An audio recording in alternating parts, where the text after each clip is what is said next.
me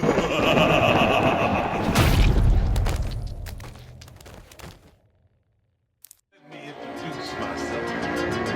I'm Joe Grizzly, bitch.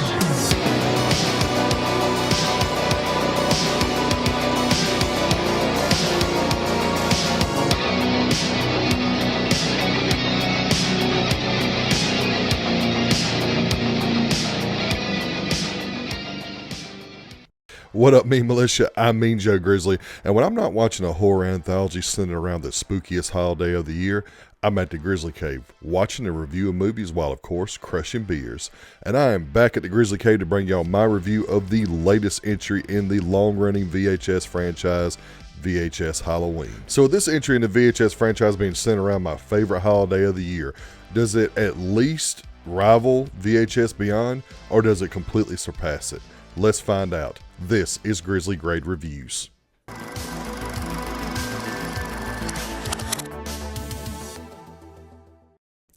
A lost VHS tape is found containing footage of the shady Octagon Company and the fate of their taste testers of a new product known as Diet Phantasma, but it also is the vessel for 5 terrifying tales centered around the spookiest night of the year, Halloween.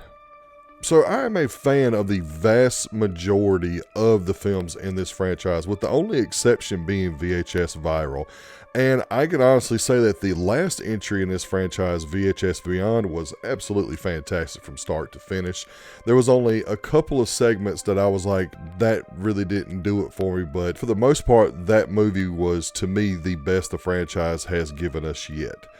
And just like most fans of this franchise, we've been patiently awaiting what this new entry was going to be. So a few months ago, they announced that the theme was going to be VHS Halloween. And my anticipation and excitement absolutely skyrocketed. So for the last 3 months or so, has the wait been worth it? Has this buildup of a VHS that is completely centered around the holiday of Halloween, has it delivered? And my answer is absolutely yes. Starting out with the positives, just like with VHS Beyond, VHS Halloween does a great job of sticking to its central theme and not really deviating away from it, other than the wraparound tale. Each story is unapologetically Halloween in its atmosphere, its thematic scheme, its aesthetic, and its storytelling, and that was something that was very refreshing to me, just like it was with VHS Beyond. I like it when a series or a theme is established and the storytellers or the filmmakers stick to that theme. They don't deviate, and that's something that you don't see. You get offered one thing, and then when it's delivered, it's something that is completely deviated from what they were offering you from before. And that's something that frustrates me. And I'm happy to say that VHS Halloween delivers on that Halloween theme and centering everything around Halloween. The Halloween aesthetic in this movie is absolutely perfect. There is everything that you need for fall/Halloween here. You have trick-or-treaters, you have haunts, you have spooky houses, you have candy, you have all sorts of Halloween imagery here, and Halloween-like situations, I should say, that really hammer home the theme of this entry. And this Halloween aesthetic goes perfect with the cinematography, in which, just like with most entries in this franchise, have that home movie/camcorder look to them, and it makes it look really authentic. And just like you're watching those home movies that your parents made when they were taking you trick-or-treating for the first time, or there was a Halloween party at your house when you were younger and your parents recorded it, and it just has that feel to it, and it gives you, at least it gave me, a lot of nostalgia feels at certain points of this movie. Going along with that Halloween aesthetic and that great authentic looking cinematography are these incredible practical effects. You have a wide variety of good effects in this movie, from gore and particularly in creature effects, especially in the first segment, and I believe the title of it is Coochie Coochie Coo. And yeah, there is a monster in that segment known as the Mama Witch, and when I tell you that it is pure nightmare fuel, it is this nasty, gnarly, tall, hag looking lady that has multiple breasts. And it is like, it's kind of like a mix between a traditional like swamp hag witch and the mama monster from Barbarian. So it is very, very effective in being just flat out disgusting and creepy. And just like I said before, the practical gore in this movie is pretty solid throughout. There isn't really any scenes that just have a lack of quality practical effects. All of them are pretty damn well done. And just like with most movies in this franchise, you have 5 segments, including a wraparound segment that ties everything together most of the time. And all of them are pretty solid. I don't think any here are actually bad. So just like most films in this franchise, you have 5 segments with a wraparound, all centered around the holiday of Halloween. But each are unique because they tackle different aspects of the holiday. You have the first segment, which is about the neighborhood haunted house that is allegedly inhabited by their local legend, the Mama Witch. And just like I mentioned before, the creature effects in this segment are absolutely spectacular. The Mama Witch is this absolute nightmare fuel, grotesque creature that literally every time she was on the screen had me grossed out and had me wanting to run for my life because she was truly terrifying.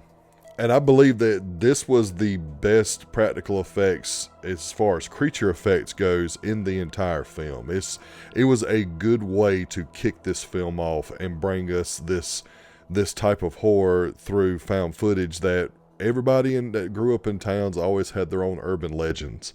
So this urban legend kind of hits home for me because if I were to experience the urban legends from my small town, I would be absolutely terrified. Then you have a segment about a candy bowl that is sitting outside this house with instructions on it only to take one piece of candy.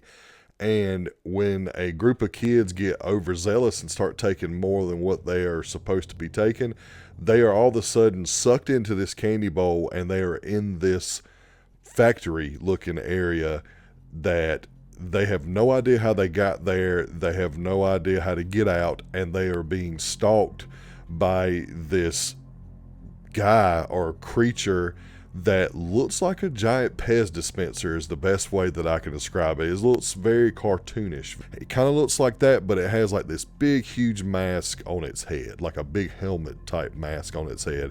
And it is very playful and childlike, which makes it even more creepy. And that group of kids is trying to get out of this factory alive.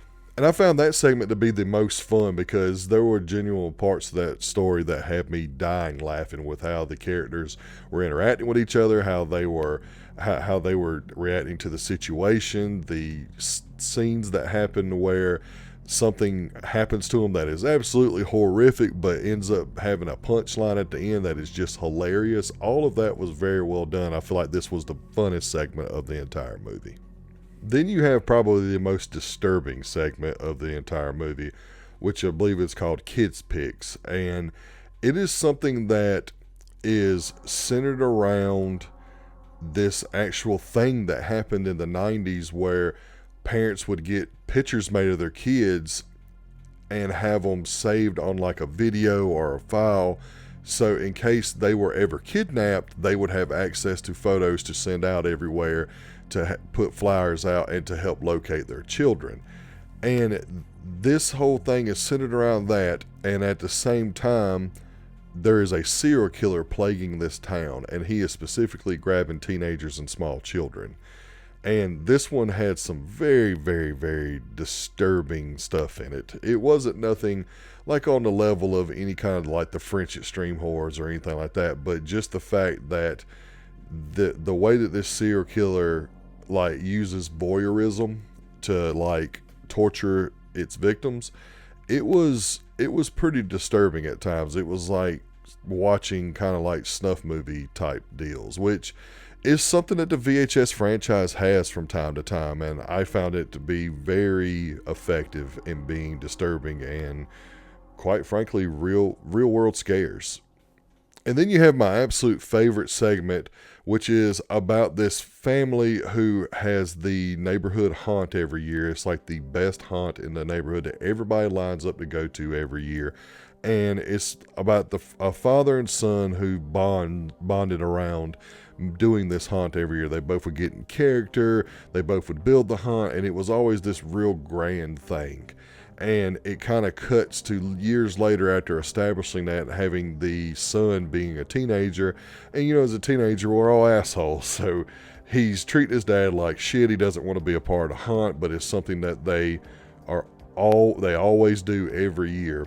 So he is somewhat forced to do this haunt with his family this year. And this year, when they go out thrifting to try to buy props and stuff for the haunt, they come across a record of like spooky haunted house sounds. And this record ends up being like a way to channel demons from hell or channel demons from another dimension or something another like that, because it legitimately brings the haunt to life. And I absolutely loved this segment. It had all of these like traditional like decorations and traditional monsters that you see in traditional haunted houses that we've grew up going to, but they would come alive and they would kill people in the haunt. And some of it was just very impractical on how they did it, but it absolutely fucking worked. Like there's one instance where the stereotypical ghost, like the ghost with the sheet and the dark eyes, a group of them would float in and they would literally like land atop of people's heads and just kill them, and in bloody fashion. And I thought that was not only like graphic and crazy, but also hilarious. And what's even more funny is we get a cameo from Rick Baker in here. If y'all don't know who Rick Baker is one of the greatest makeup artists of all time. And I believe that he actually is the reason why the Academy made a award for best makeup and practical effects, because of his werewolf transformation that he created in American Werewolf in London. And in this one, he's like the neighbor. He goes by his name Rick. He's a neighbor that goes through the haunt for this guy, and the whole time he's just bitching about how shitty everything looks and how low budget everything is. And the guy's just like, come on Rick, I didn't have enough money to do this, that, and the other. Even though me looking at the props, I think they look absolutely fantastic for a neighborhood haunt. But it was just funny nevertheless that you have a makeup legend going through this haunted house and he's just shitting on all the effects and saying how all of them look awful. But you got all the props from a haunted house that everyone has been to. You have an executioner, a dungeon, you have ghosts, you have a graveyard, you have zombies, you have a crypt, and you even have a old stereotypical hag witch who might be the most terrifying witch that we have seen in a long time, even though she looks like a stereotypical Halloween witch. And that was something that I thought was very well done. It was cool how you could take all those old aesthetics of how things looked back then in the 90s and the 80s and bring them to life and make them actually scary and actually creepy. If you're like me though, and you love going to haunted houses and you love going to all these little Halloween festivities and stuff, this one's probably going to be your favorite as well. Moving on to the mix, the only segment that didn't quite work for me, but it wasn't bad, was a segment Oot Super Sick Infra, I believe is how you pronounce it. I know I butchered that, but it's the segment that is done all in Spanish, and it being in Spanish is not the issue. It's just, I just didn't find the story to be all that interesting, and I didn't find it to be well done. It centers around this group of kids who go into this area that's allegedly haunted, and they end up running across some kind of demon, and something happens, and everybody in the group gets their eyes ripped out of their head, and they all die but one guy. And it's the police interviewing that one guy, trying to figure out what the hell is going on. And it's kind of disappointing that this one just didn't do it for me, because it's made by Paco Plaza, who did the Wreck series. And if you haven't ever watched the Wreck series, that's a good found footage zombie series that I recommend you check out. And on to the negatives. There's only really one negative that I have, and that is the wraparound segment. I feel like at this point, I'm a broken record with how I feel about these movies, is that the wraparound segment just isn't good. It either is barely on topic and doesn't do well to tie everything together, or it's just something that's completely irrelevant and incoherent. And this time around, it's centered around this organization or this corporation who makes soda, and they are introducing this new soda just for Halloween called Diet Phantasma, something like that. I think it's Phantasma, and it's the asshole R&D guy behind the glass with his group of lab assistants, and they're bringing in people of all ages, sizes, and backgrounds, and having them sit down and try this soda and watching what's happening. And after each time they have a taste testing, someone dies or goes crazy or becomes a monster or even explodes, or the can itself just eats them. Yeah, you heard that right, the can eats them. And it's just something that it just doesn't do it for me. Just because you're saying it's getting released on Halloween, to me, wasn't good enough for it to be the wraparound for this VHS movie. It should have been something that was really Halloween based, and that's like one of the reasons why it didn't work for me, because I wanted it to tie everything together in a nice little bow, and instead it was just mentioning the word Halloween, and that was the only tie to Halloween it had. At least from my perspective, I couldn't tell that there was any kind of connection to the holiday of Halloween by this story of this product that's killing people that they're taste testing, and it's really like this serum that turns people into demons or whatnot. It's just fucking weird, and it didn't really do anything for me, and it's definitely the weakest link in this movie, and unfortunately it's the weakest link in most VHS movies. So the VHS franchise is just continuously putting out bangers, and this one is no exception. And I hope that they continue to have these central themes of each of these movies, because I feel like that it has helped the franchise pop more when it has a central theme to tie everything together or to focus on. And that's even with the fact that I feel like that every movie since VHS Viral, this franchise has gotten progressively better. I just feel like that adding that central theme in there where all the stories focus on one topic, I believe it's just helped them hone their storytelling and help it focus and bring us a better quality found footage anthology experience with doing that. So yeah, VHS Halloween is a continued step in the right direction to keep this trend of good VHS movies going. And it's definitely a must watch for your spooky season. And with all that being said, VHS Halloween gets a 4.5 out of 5 and is definitely Grizzly Grade guaranteed. Flip it on AMC Plus or Shudder and give VHS Halloween a watch now. It is a perfect watch for your spooky season. Well, that's going to do it for this video. Thank you all so much for your continued support and patience. Without y'all, this show isn't possible. And if you like this video, like it. And if you like it enough, please head over to the channel, hit the subscribe and bell button so you never miss a video. Also, please follow me on all social media platforms so you can get channel updates, movie news, and all forms of badassery. And remember, I'm Joe Grizzly, bitch.